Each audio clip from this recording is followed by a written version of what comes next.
जनाब अमीरुल मोमिनीन दोस्ती के हवाले से एक खूबसूरत इरशाद फरमाते हैं। इमाम फरमाते हैं कि जो तुम्हारी तरफ झुके उससे बेइतनाई करोगे तो आपने अपना नुकसान किया, घाटा उठाया।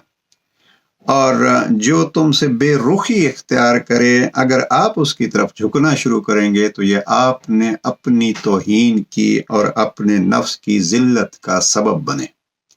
लिहाजा देखिए, अगर दोस्ती की अहमियत से आप आगाह हैं तो नहीं है तो भी इस फरमान से आगाह हो जाइए, जो आपकी तरफ हाथ बढ़ाए मोहब्बत का उसकी तरफ हाथ बढ़ाइए। इसलिए कि बड़ा मशहूर फरमान है कि एक दुश्मन भी ज़्यादा है और हज़ारों दोस्त भी कम हैं। जनाब अमीर अलैहिस्सलाम नाजुल्लाह में बहुत अहमियत देते हैं दोस्ती को। लिहाजा दोस्ती के लिए इस उसूल को अपनाइए। नाजुल्लाह हिकमत 451।